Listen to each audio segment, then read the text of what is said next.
দুনিয়ার এই ক্ষণস্থায়ী জীবনটা কাজে লাগাতে হবে। দুনিয়ার জীবন তো জীবনই নয়, একটা পরীক্ষার জন্য আল্লাহ রব্বুল আলামিন এই পৃথিবীতে আমাদেরকে পাঠিয়েছে। সেই জন্য দুনিয়ার ক্ষণস্থায়ী জীবনে বাহাদুরি করা যাবে না। অত টাকা পয়সার লোভ লালসার কি প্রয়োজন? একদিন তো শেষ হয়ে যাব, এই পৃথিবীতে কেউ থাকতে পারবে না।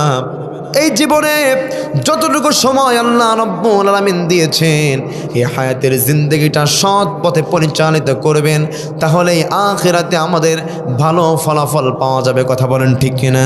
আল্লাহ তাআলা সময়ের ব্যাপারে কতটুকু সময়ের গুরুত্ব, শুধুমাত্র সময়কে কেন্দ্র করেই একটা সূরা রাব্বুল আলামিন দিয়ে দিয়েছেন। সকলের সুপরিচিত সূরা, সকলেই পড়ুন। ওয়াল আসরি ইন্নাল ইনসানা লাফি خسر إلا الذين آمنوا وعملوا الصالحات وتواصوا بالحق وتواصوا بالصبر الله أكبر আল্লাহ বললেন ওয়াল আসর, সময়ের কসম। আল্লাহ বুঝালেন দুনিয়ার মানুষেরা, এই পৃথিবীতে যত কিছু আছে আমি রব্বুল আলামিন সবচাইতে বেশি গুরুত্ব দিয়ে দিলাম সময়ে। সময়ে ভালো কাজে পরিচালিত করলে ভালো ফলাফল পাওয়া যায়, ঠিক কিনা বলেন? এই পৃথিবীর স্টুডেন্টরা, এই যে সামনে যুবকদের অনেকের এসএসসি এইচএসসি পরীক্ষা আছে না নেই? একটি বছর যদি ভালোভাবে লেখাপড়া না করে, ও কি A+ পাবে নাকি $00 পাবে? জোরে বলেন কি আমার ভাইরা? আর যদি পড়ালেখা ঠিকঠাক করে তাহলেই কিন্তু A+ পাবে, ঠিক কিনা বলেন? আমার ভাইরে, দুনিয়ার প্রশ্ন করার সিস্টেম হলো, প্রশ্ন যেটাই করুক না কেন, সরকারের আইন হলো ওই প্রশ্ন ফাঁস হওয়া যাবে না।